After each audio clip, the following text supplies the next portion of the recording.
Ladies and gentlemen, the session of this honorable body is about to commence. Everybody will please rise.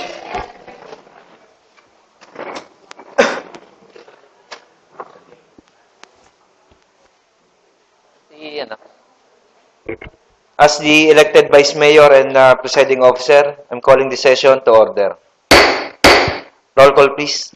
The honorable members of the Sangguniang Panlunsod, Honorable Kathleen C. Briones, Honorable Mark Aris Pilwansing, Honorable Maria Concepcion R. Hernandez Piloso, Honorable Aris Manuel D. Mendoza, Honorable Joel D. Pua, Honorable Raul A. Monte Alto, Honorable Pasita S. Leviste, Honorable Yunilo A. Katipon, Honorable Donato Linatok, Honorable Donato Armon Ferro, Honorable Marlon M. Luansing, Honorable Christian John Jesse B. Fonte, and the Honorable Presiding Officer, Honorable Eric B. Africa.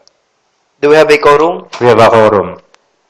May I request the Honorable Noni Monferro to lead our invocation?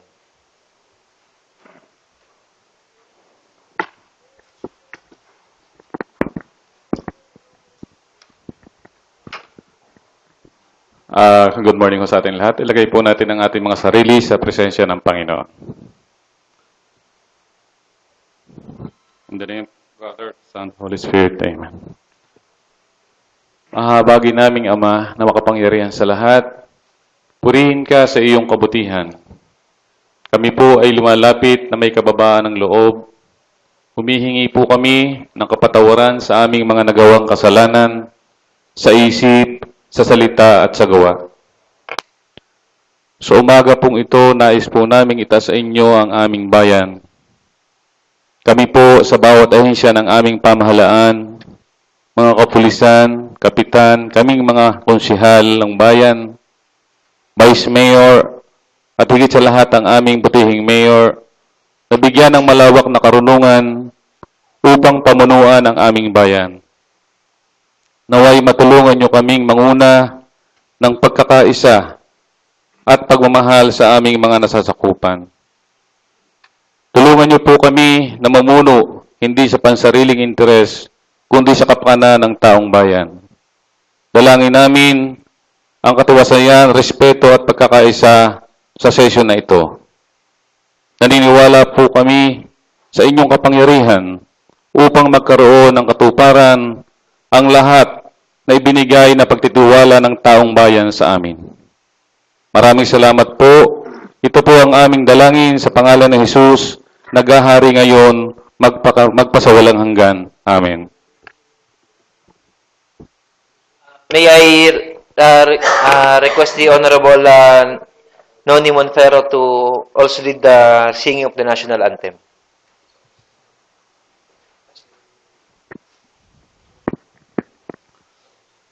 Ilagay po natin ang ating kanang kamay sa kaliwang dibdib at awitin natin ang lupang hinirang.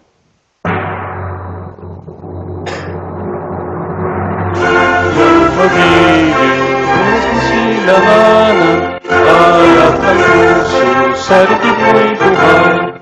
Lupang hinirang, kuya ka ng mabitin, sa manglulupi, di ka ba sisigaw? Sa dagat at bundok, sa sibuyan, sa langit mong bukhang, kay dilagang tula at awit sa paglayang minamahal.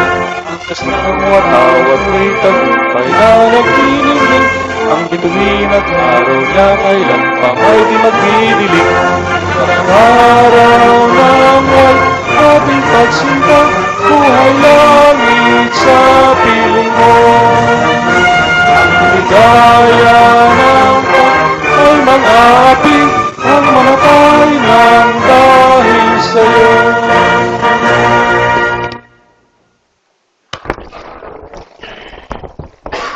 Reading of the minutes of the preceding session, the Honorable Maria Concepcion Hernandez Piloso is recognized.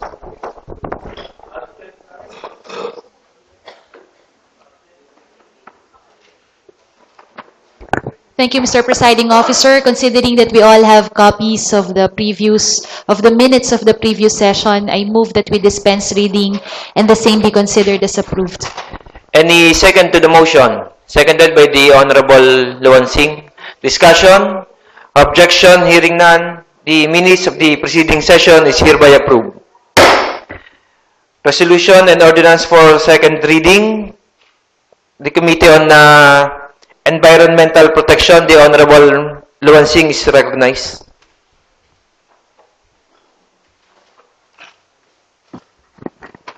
Good morning, Mr. Chair. Mr. Chair, since we all have the copy of the committee report number 2, creation of Bantay Ilog Brigade and restriction for the establishments of piggeries, poultries, and garment factories near the creeks and rivers, I move to dispense the reading and likewise be adopted as committee report number 2. Any second? Seconded. Discussion. Objection. Hearing none. Committee report number 2 is hereby. Discussion. The Honorable Briones is recognized.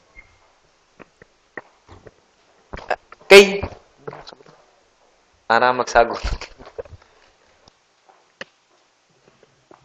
Good morning, Mr. Chair. Good morning, mga kapwa ko konsyal. Tanong ko lang po at gusto kong linawin tungkol po dito sa Bantay Ilog Brigade Ordinance. Ako po ay sumasang-ayon dahil kailangan natin bantayan ang ilog ng Lipa. Pero po, gusto ko lang pong linawin, ito po ba ang pagbabawal na ito, binabawal niyo po ba na magtayo ang mga piggeries and poultries sa pagka may ilog? Opo. As in, pag may ilog po, bawal magtayo ng piggery at poultry? Mr. Chair, ang pagbabawal po ng pagtayo ng piggeries, pati poultries, or mga garment factories ay sa malalapit na creeks or rivers. Dahil ito po ay nagdudulot ng waste sa ating mga ilog. So, we're aiming for zero discharge. Mr. Chair, kasi po, kami po ay may poultry and piggery business. Bilang chairman din po ng Committee on Agriculture, nais ko pong pangalagaan ang kapakanan ng mga farmers dito po sa ating lungsod. Gusto ko lang pong pagbigay alam sa mga nakikinig sa atin na ang poultry po ay wala naman pong waste disposal na tinatapon sa ilog.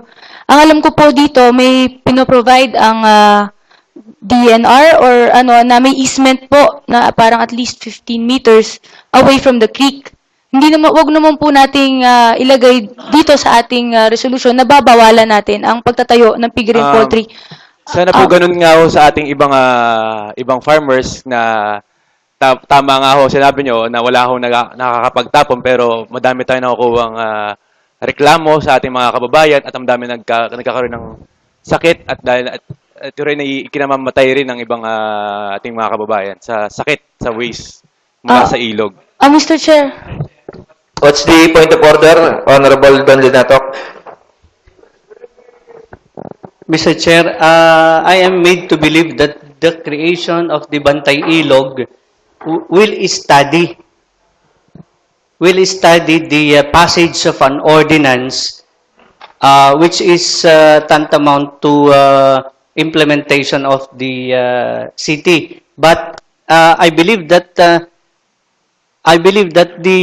creation of the Bantay Ilog does not automatically approves the ordinance regulating and restricting the establishment or the operation of poultry, piggeries, and garment factories, which will damage our creeks or rivers. So sana po ay maliwanagan po kami kung ang inaaprubahan po ba natin ay yung Bantay Ilog na mag-aaral ng ordinansa na to o nag-aaproba na po tayo ng ordinansa dito? Nakalagay po kasi sa committee report na creation of Bantay Ilog Brigade and restriction for the establishment of piggeries, poultries, and the like. So, dalawa po yung pinopropose ng committee. We Mr. proceed. Chair, kung amenable po ang ating proponent na yun na lang po munang pag-establish ng Bantay Ilog Brigade ang ating aprubahan ngayon at yun pong pagbabawal sa pagtatayo ng mga piggeries and poultries ay pag-aralan po muna. Dahil po pwede naman pong ang gawin natin, bago maaprubahan ang pagtatayo or bago ma-renew ang business permits ng mga poultries and piggeries and garments na ito na nakatayo along the creeks, ay meron munang pagdadaan ng proseso kung tama ba talaga at babantayan ng ating Bantay Ilog Brigade kung tama ba talaga ang kanilang kung proper ba ang kanilang waste disposal. Kasi po meron na pong mga technologies ngayon kagaya po sa mga ibang poultry, ang dumi naman po o ipot ng manok ay hindi naman tinatapon sa ilog, bagamat ito po ay binebenta. Dagdag kita rin po ito sa mga poultry owners. Kaya ito po ay hindi po ito na itatapon sa mga ilog. Kagaya naman po sa mga piggeries, meron po silang mga water treatment na ginagawa, kagaya po sa aming poultry, na may level by level bago po ito tuluyang mapunta sa, bago po ma-dispose ang waste na ito, meron pong proper waste treatment. So, kung papayagan po ng ating proponent na ito po munang Bantay Ilog Brigade ang ating ipasa na mangangalaga at magbabantay sa ating mga ilog. Wag na po muna What is siguro. the pleasure of the committee chair? Discussion, Mr. Chair. I'm aware of sa sinasabi ni Konsehala Kay about sa mga proper waste disposal. Ang nangyayari po sa atin dito, katulad po kayo tayo nagpatawag ng public hearing nung last week, October 11. 2 weeks, October 11, dahil para actionan po natin agad ang ating mga hinain ng mga ating kababayan. So, ang nangyayari po sa pamamaraan, sa pakikipagtulungan sa ating senro, nag-undergo po tayo ng study na nagbibigay tayo ng mga ordinansa, resolution para yung ating mga waste sa mga farm ay kung nasa sa ayos ba, pero ang nakikita ho namin ay wala ho nangyayaring pagbabago. So po ang nangyari ho ngayon, kung nakatim po kayo ng public hearing, makikita ho natin ilog natin ngayon ay nasa critical state na ho. Pamatay na ho ang ating ilog. Noong pa ho yan ay magada-gada at napapaliguan. Ngayon po ay hindi na po. Yan po ay ang dami na ho namamatay sa ilog ho, dahil po sa waste. Honorable Briones? Ang sa akin lang naman po, kasi kung yari, alimbawa, ako ay may lote, na ang aking lote lamang ay nag-iisa na malapit sa ilog, at ang aking negosyo ay piggery or poultry or garments factory, na wala na akong choice kundi hindi magtayo doon dahil sa gustong i-propose na ordinansa ng ating konsehal. Ang akin lang naman po ay consideration para naman po sa ating mga magsasaka, lalo na po dito sa Batangas, na isa sa mga pangunahing pinagkukuhanan ng hanap buhay ay ang farming dito po sa Batangas. So, ang akin lang naman po ay konting pag-aaral pa po at consideration. At ako naman po ay sumusuporta 100% sa inyo pong kagustuhan na nabantayan ang ilog sa pamamagitan nitong Bantay Ilog Brigade. Ang siguro po ang kailangan lang natin gawin, talagang tutukan at bantayan at bigyan ng provisions kung paano ang tamang waste disposal. Pero wag naman po nating i-restrict ang mga farmers na ito sa pagtatayo ng kanilang negosyo. Mr. Chair, I have a copy of a study sa ating mga ilog. May I request for 1 minute recess para makita yung ano. I'm declaring a 1-minute recess. Session na resume. The Honorable Luan Singh is recognized.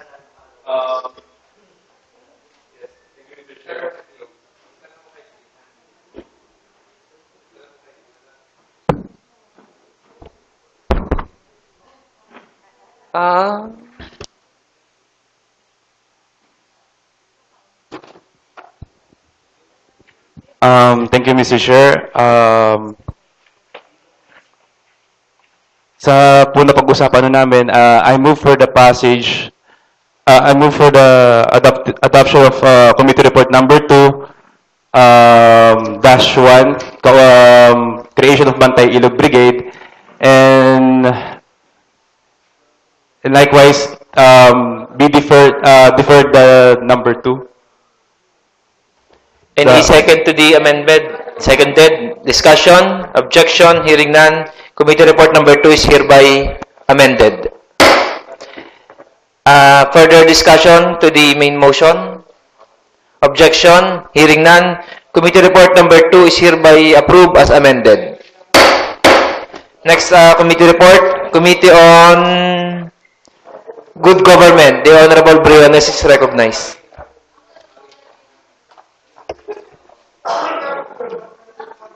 Good morning again, Mr. Chair. I move for the passage of the committee report number 7, Committee on Good Government, subject is the ratification of contract of services of consultants. Teka, Mr. Secretary, can you please read the resolution?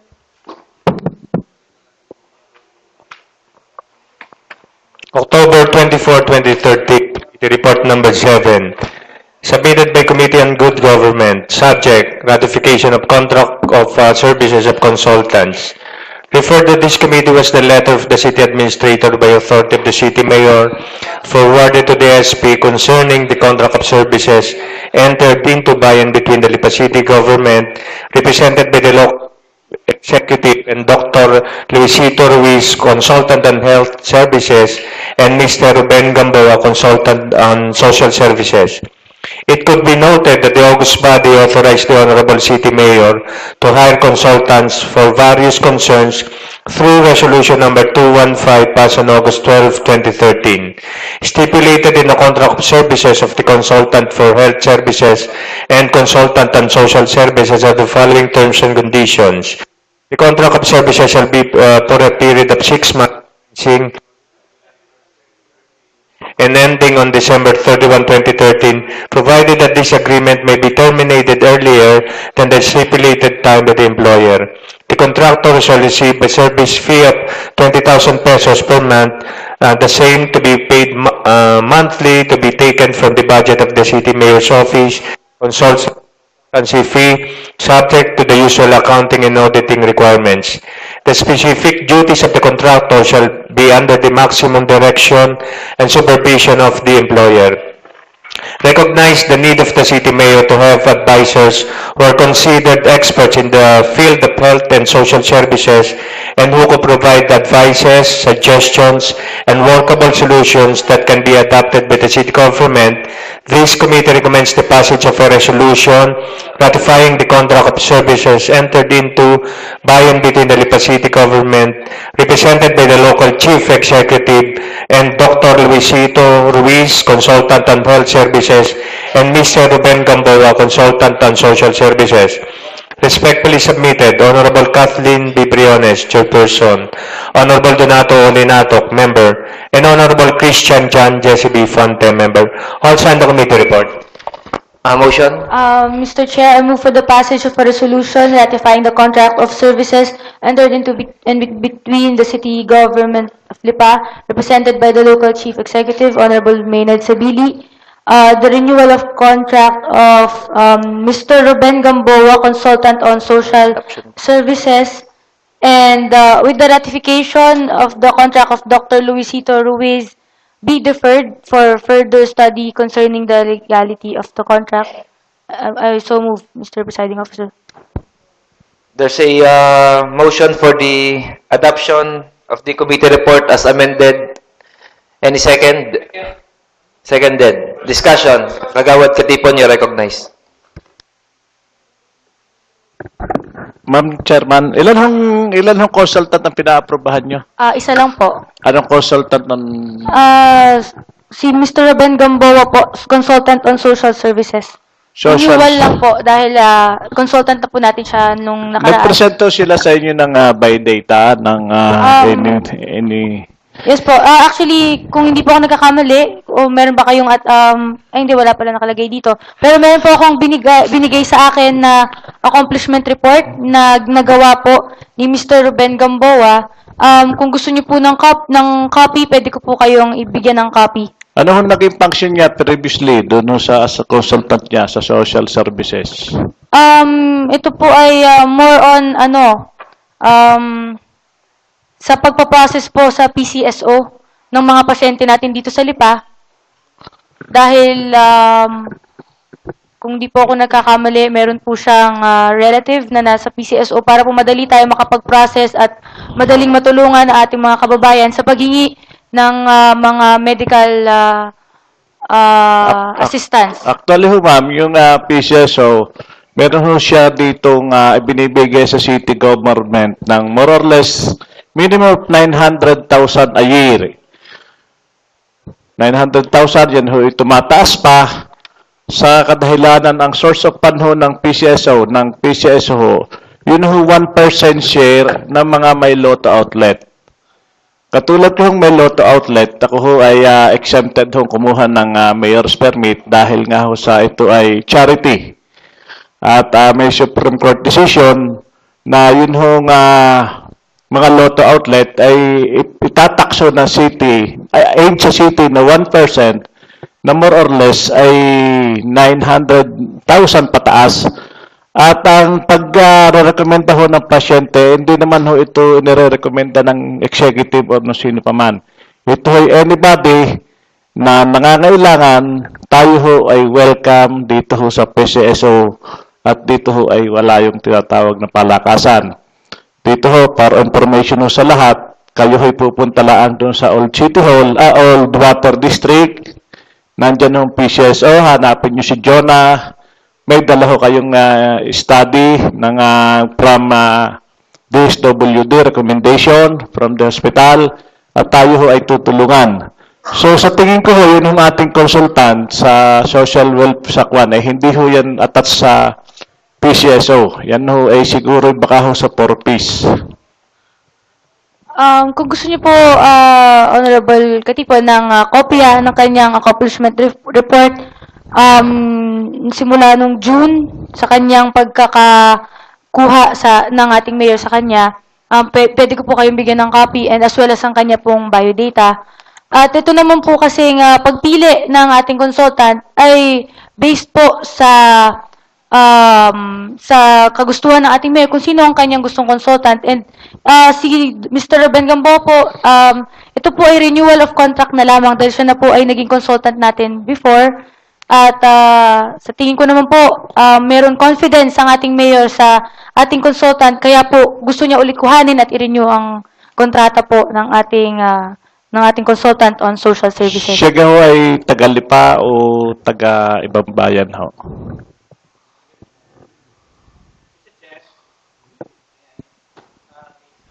Kagawad doon. You may answer. Or you want Kagawad doon to... Consultant you recognize. Mr. Chair, in additional clarification for the ratification of contract between the City Mayor of Lipa and Mr. Ruben Gamboa, I've experienced working with him also, and as the former chairman of the Committee on Good Government, I believe that this person is working for the city of Lipa, although he is not from Lipa, you know. But the hiring of consultant is not limited to Lipeños only. Provided also that this person is very visible in the office of the city mayor and assisting. One of his accomplishment is assisting those who are applying for aid in PCSO and also all other functions of the social welfare department of the city. So I believe that this person is really effective and efficient in his function as a consultant for social services. So, Mr. Chair, I'm seconding the motion of the chairman of the Committee on Good Government for the adoption of the committee report. Thank you. Any further discussion? Yun ho, question ko lang kung taga saan yung... The Honorable Bayones is recognized. Kagaya po ng nasagot ng ating member din po ng Committee on Good Government, Consul Don Lenato, siya po ay, sa pagkakalam po natin ay hindi daw Tagalipa. Kaya lang po, ang pagtatanggap naman po, pagkuha ng consultant ay hindi naman po nga limited to kung Tagalipa ba o hindi. Taga Quezon City, may relasyon ito kay Arnold Gamboa, yung kapartner ni Maribel Honor ng unang panahon. Hindi ko po yun kilala. Salamat ha. Any further discussion? The Honorable Mendoza is recognized. Yes, magandang umaga, Mr. Chairman, sa lahat po ng ating mga kasama na nandito sa ating pong konsehala. Ang gusto ko lamang po sanang tanungin ay kung ilan po ang ating na-hire na o na-ratify na consultant, being the chairman of the good government. Meron naman po tayong record na siguro na hawak ninyo. Meron po akong unang pinaratify po sa ating body na dalawa po nung una. And ngayon po, ako po ay, kami ang Committee on Good Government po ay nagpaparatify ng isa pa. Ito po ay si Mr. Ruben Gamboa, Consultant ng Social Services. So, bali po, pangatlo pa lang po ito. Tatlo na ho ang ating consultant. One is, this one, the consultant for social services. Yes. The other two is Consultant on Education and consultant on education and Consultant on Investment and Promotion. investment and promotion. So, tatlo po. Apo. Ito po ay binibigyan po natin ng 20,000 a month ang isinesweldo po natin sa Honorarium mga po. At Aha. ito naman po ay tinanong na po natin sa personnel at tinanong na rin po natin sa budget, kinonsulta po natin. Wala naman pong problema as to the budget and as to the personnel po. Yes. So, binibigyan po natin sila ng honorarium na 20,000. Meron po bang ibang consultant na ipapasok po before the end of the year o hanggang tatlo lamang po itong consultant natin? Kasi matatapos na po ang taon. Ito pong ratification ng contract natin will be up to December or 6 months po. Up to December 31 Up to po. December 31 Ang kanila pong lamang. kontrata ay July to December. So, magkakaroon ho ng retroactive effectivity. May retroactive effect po yan. Opo. Okay. So, doon po sa, sila po ba ay lilingkod na po dito sa atin simula po July hanggang December para po bigyan po natin sila ng retroactivity effect? Yes po. Actually, yung isa po nating pinasa nung nakaraang session, kung naalala niyo po, ang ating consultant on education, siya po ay nagsimula before pasukan pa. Siyempre, dahil gumawa sila ng curriculum, gumawa sila ng program para sa bagong course na ipapasok sa KLL noon, ay yun po ay hindi pa covered. So, bali, ang kanila po, kahit po nagtrabaho na sila, pero ang kontrata po nila ay from July to December. Yun po ang ating Ang huling tanong ko po, sila po ba ay everyday na pumapasok dito sa atin? Paano po ang reporting nila? Kasi sila po ba every week lamang pupunta dito sa atin sa City Hall para ho magbigay ng kanilang report o para ho yung sa consultancy na binibigay po natin sa kanila?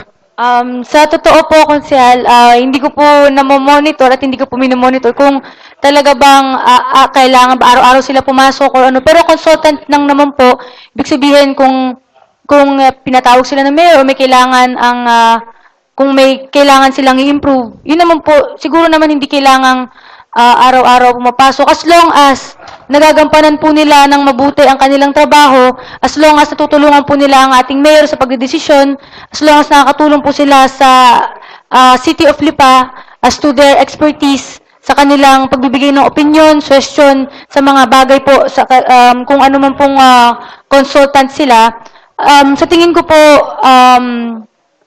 wala naman pong problema sa kanilang trabaho.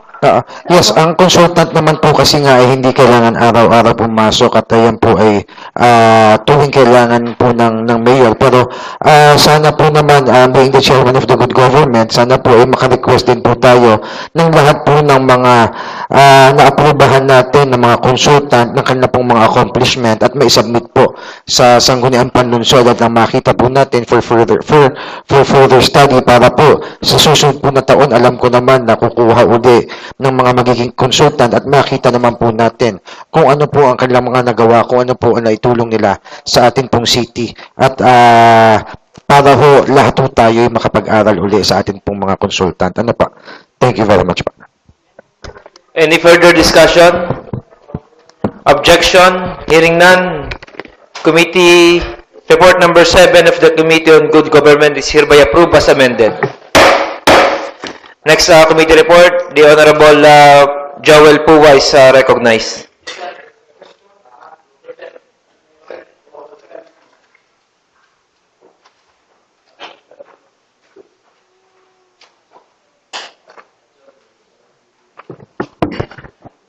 Mr. Chair, may I ask our Secretary to read the committee report?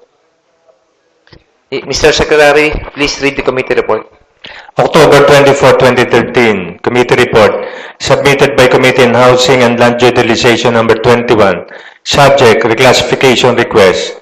Referred to this committee was the request for reclassification, which was forwarded by the City Administrator by authority of the City Mayor to the honorable members of the SP through the City Vice Mayor, to wit, 1. Request of Mr. Carlos A. Cadi Sr.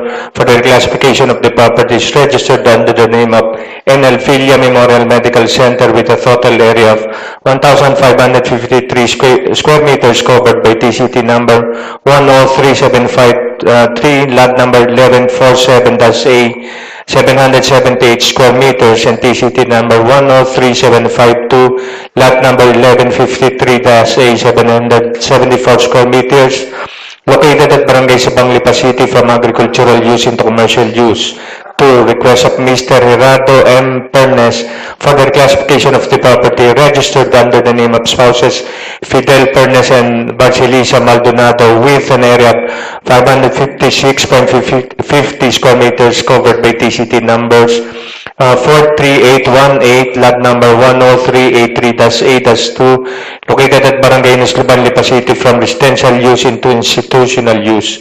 3. Request of Ms. Nanette A. Telemerced for the reclassification of 5,000 square meter portion of the property with a total area of 19,457 square meters registered under the name of spouses Luisito R. de la Merced and Nanette A. de la Merced, covered by TCT number 072-201-200-2102, lot number 1, located at Barangay Marawi, Lipa City from agricultural use into institutional use. 4. Request of Mr. Russell Lim for the classification of the property registered under the name of Planters Development Bank with an area of 27,490 square meters covered by TCT number 07220120004924, lot number 12803-E, located at Barangay Latag, Lipa City from agricultural use into residential use. And number 5, request of Mr. Russell Lim for the classification of 55,931 square meter portion of 59,706 property registered under the name of Elena Lontok et al., covered by TCT number 10278, lot number 12804, located at Barangay Latag, Lipa City from agricultural use into residential use. This committee sees no reason why the request should not be granted, provided that same would not exceed 10% of the total agricultural land area of the city, pursuant to Section 20 of the Local Government Code of 1991. In view of the foregoing, this committee recommends to this august body the approval of the request and the passage of an ordinance relative thereto. Respectfully submitted, Honorable Joel D. Pua, Chairman, Honorable Pasita S. Liviste, Member, and Honorable Donato Olinatok, Member. All signed the committee. Mr. Chair, I move for the adoption of the committee report. Any second? Seconded. Discussion? Discussion, the Honorable Katipon is recognized. Ako'y masyadong interesado sa item number 3.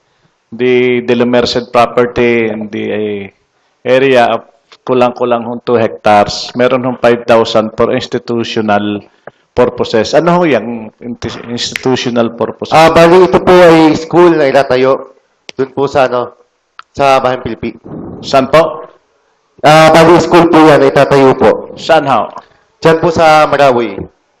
Saan ho kaya exact location sa Marawi?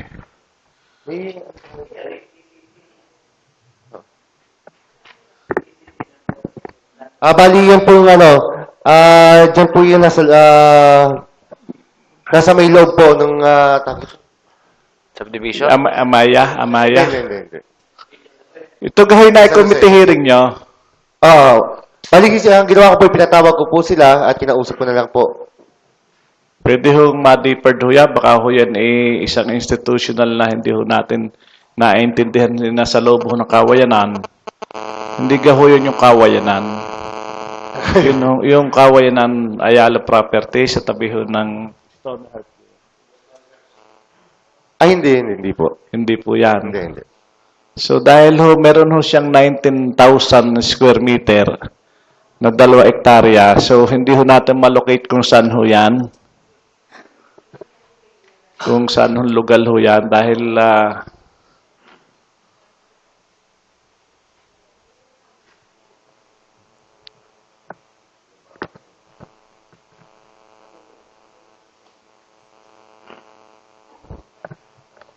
Mr. Chair, may I request for a 1-minute recess? I'm declaring a 1-minute recess. Session na resume. Mr. Chairman, nakagalang-galang Vice Mayor Eric Aprica.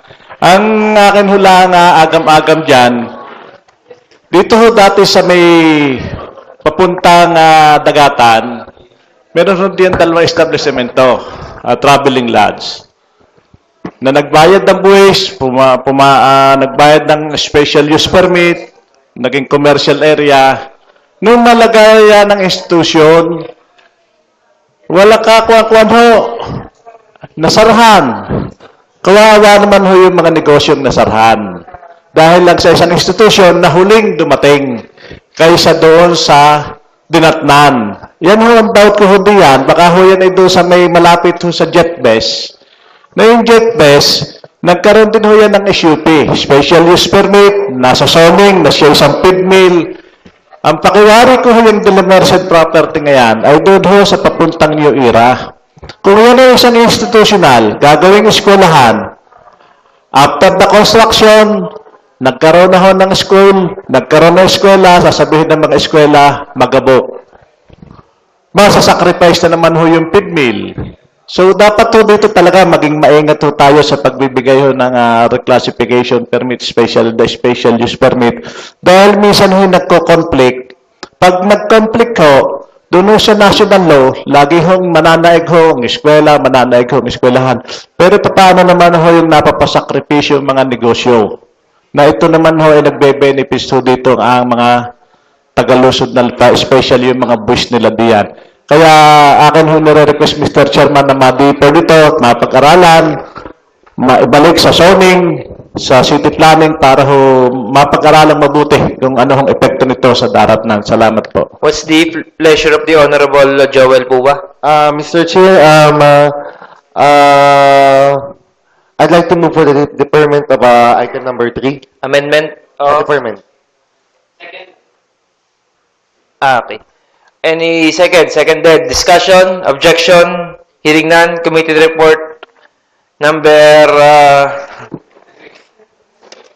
21 is hereby amended. Motion for the may you please reiterate your motion. Mr. Chair, I move for the adoption of the committee report number 21. Likewise, for the deferment of item number 3. Any seconded discussion, objection, hearing none, committee report number 21 is hereby approved as amended. Next, unfinished business for the day, Mr. Secretary. Business for the day, number 1, copy furnished letter of Engineer Nestor Cleofas, District Engineer, Batangas 4, District Engineering Office, addressed to the City Mayor through the SP. Regarding the construction of 2 rotonda along Manila, Batangas Road, SM section and Robinson section for information. For information? Refer to the Committee on Infrastructure and Public Works. Number 2, supplemental budget. Number 2, Barangay Anilao, Labac, Lipa City, 75,000 for review and concurrence. Refer to the Committee on Appropriations. 3, reclassification from agricultural use to residential use of Miss Gregoria and Hernandez of her property with an area of 182 square meter portion of the property with a total area of 903 square meters situated at Barangay Nisluban, Lipa City. Refer to the Committee on Land Utilization. Number 4, reclassification request from agricultural to commercial use of Mr. Juner Bartolome, Project Coordinator of LBS Technologies Asia Pacific Corporation or GLOBE of the 225 square meter portion of the property with a total area of 2,660 square meters situated at Barangay Quezon, Lipa City. Refer to the Committee on Public Utilities. And number 5, reclassification request from agricultural, residential to commercial use of 2 parcels of lot with a total area of 2,724 square meters registered under the name of spouses Nestor B. Sanares and Annie B. R. Sanares, located at Barangay Tamaulipas City. Referred to the Committee on Land Use. Resolution and ordinance for public utilities. And there's a motion for the joint referral of the committee on item number 4, so it's likewise referred to the Committee on Land Use.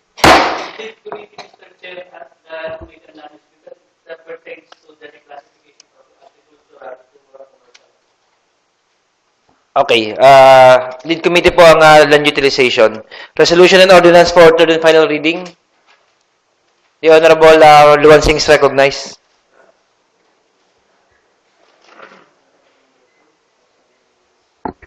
Mr. Chair, I move to pass an ordinance for third and final reading, Committee Report Number 2, Committee on Environmental Protection, the creation of Bantay Ilog Brigade. Any second? Seconded. Discussion? Objection? Hearing none.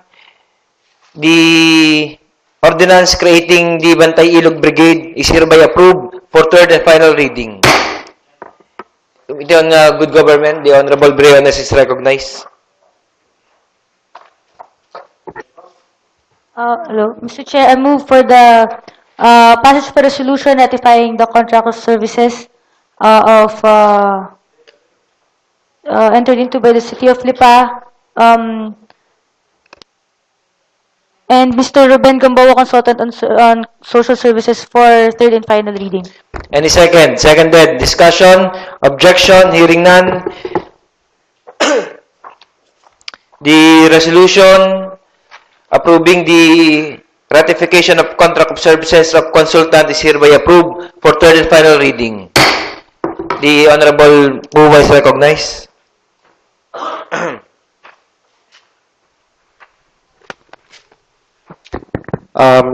Mr. Chair, I move for the passage of an ordinance reclassifying the property of NL Bilya Memorial Medical Center with an area of 1,553 square meters located in Barangay Sabang from agricultural use into commercial use. Any second? Seconded. Discussion? Objection? Hearing none. The motion duly seconded is hereby approved for third and final reading.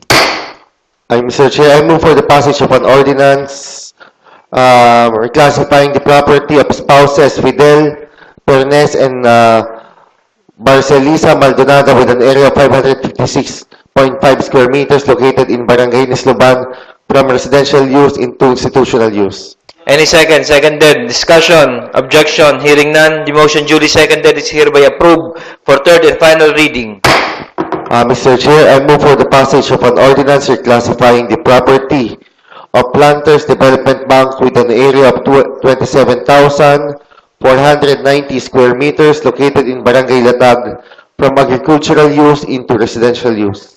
Any second? Seconded. Discussion? Objection? Hearing none. The motion duly seconded is hereby approved for third and final reading. Mr. Chair, I move for the passage of an ordinance reclassifying the property of Elena Luntok et al.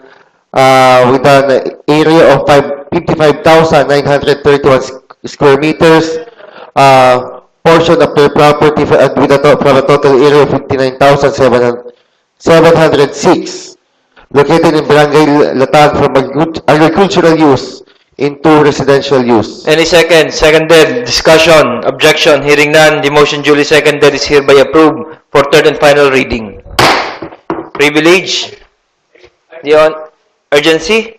The Honorable Linato is recognized. I move that item number 2 of the business for the day be considered as urgent. Any second for urgency? Seconded. Discussion? Objection? Hearing none. Item number 2 is hereby declared as urgent.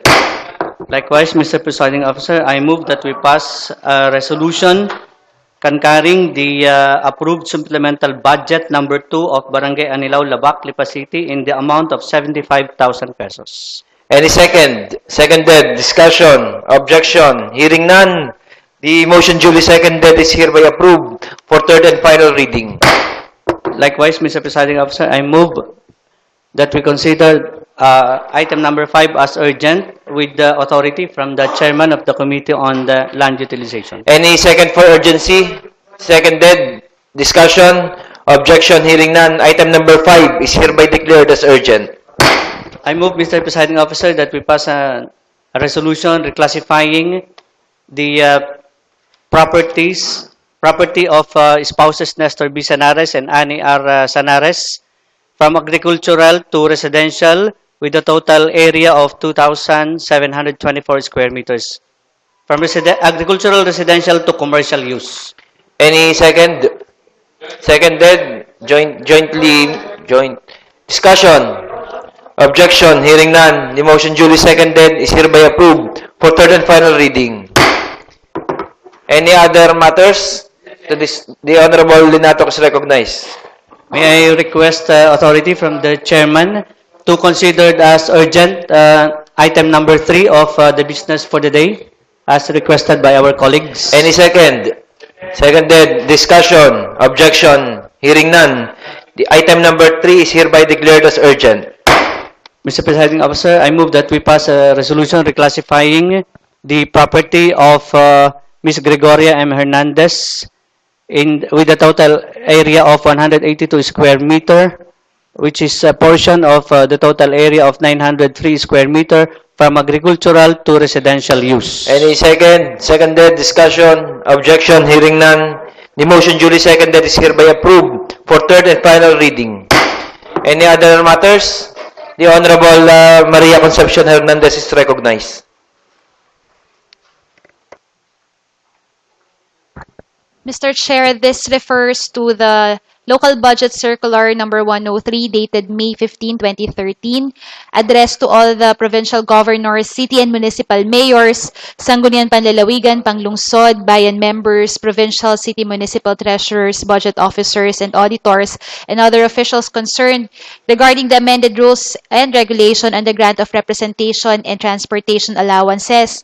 This, Mr. Chair, took effect last January 1, 2013, so I believe this is also high time that the City of Lipa implements the same para po hindi rin tayo maiwanan. For referral to the appropriate committee, Mr. Chair. Referred to the Committee on Appropriations. Any other matters? The Honorable discussion? For urgency? The Honorable Don Linato is recognized. Mr. Chair, in response to the privileged speech of Honorable Maria Concepcion Hernandez Veloso, I move that we consider this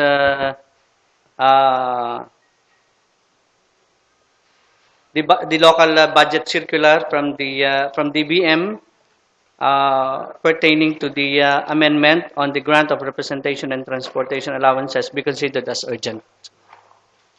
Any second for urgency? Seconded. Discussion? Objection? Hearing none. The motion duly. The matter is hereby declared as urgent. Mr. Chair, I move that we pass an ordinance. I move for a 1-minute recess, Mr. Chair. Mr. Session Chair, resume. I defer my motion for urgency. Thank you. Any other matters? The Honorable Katipod is recognized. Gusto ko lang kuhanin yung attention ng Committee on Public Works and the Committee on sa Land Use na meron ho tayong inaprubahan dito na special use permit about the Pure Gold. Nabasa ko yung resolution ng Pure Gold. Meron ako suggestion doon sa item number 2 na ang ating condition doon na magpo-provide sila ng lane, ng karsada doon sa likod ng Pure Gold. Ay parang sa tingin ko wala. And secondly, yun hong ating isang establishment dito malaki, yung Shoe Mart.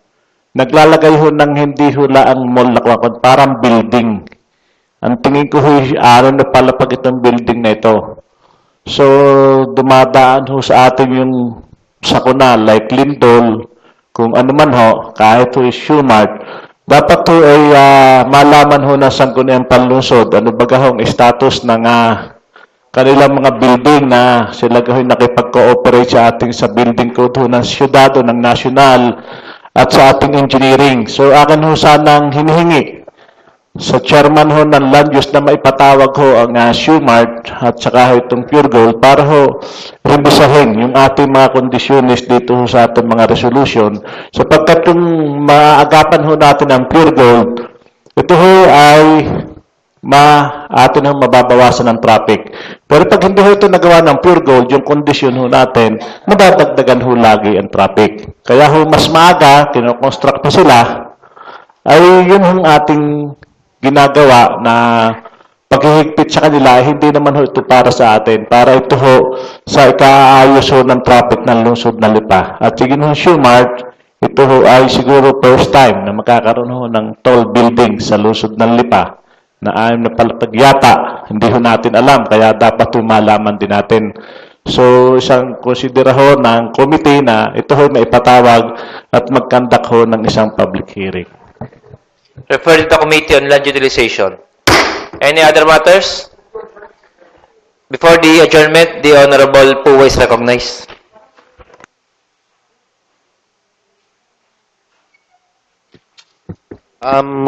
Mr. Chair, regarding po to sa privilege ng ating kagalang-galang Conselor Raul Montialto, so, and also as chairman po ng ating Oversight Committee, nilagay po para sa Pure Gold. Dito po, nakikita ko po kasi sa ating ordinansa na napakadami po nating kulatilya na nilagay. At karamihan po dito siguro nga, kagaya po ng sabi ng ating kagalang-galang Conselor Nilo Katipon, ay madami po siyang nilalabag sa ating kulatilya dito. Kumbaga, hindi naman po tayo tumututol sa pagtatayo ng isang magandang establishment gaya ng Pure Gold. Pero tayo naman po'y concern sa magiging sa kalalabasan ng trapiko sa ating lungsod. Ngayon pa lang po traffic na po yung lugar na yon. So, maganda nga po yung sabi ng kagalang-galang Conselor Nilo na maganda yung naaagapan. Hanggang maaga po, nagagawa natin solusyon kung anong dapat doon. Dahil dito po, meron po tayong kulatilang dapat po sila mag-provide ng loading-unloading. At nakita ko naman po, at sa aming pong pag-uusap po ng mga konsehal, nakita po natin na meron po doon loading at unloading.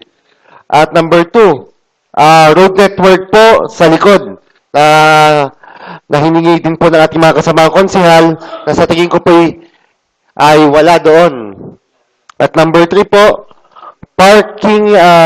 provide parking area along Pilago Street or basement parking. At tingin ko po yan po ay kahilingan po ng ating Conselor Makmak.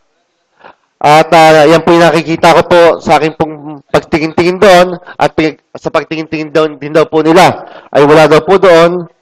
At saka po yung number 5, comply with Tax Ordinance number 71, Series of 2002, otherwise known as Investment Incentive Code. So yan po ay after po magawa siguro makikita natin kung magko-comply sila. At number 6 po, accredit and prioritize local suppliers in Lipa City. Yun po after na rin po siguro makonstruct yung establishment. At likewise po number 7, ganyan din po after na. So siguro po ang main concern dito ay 1, 2, 3, and 4. At kung hindi po ako nagkakamali, hindi lang po siguro napasama dito sa dito po sa resolution na to.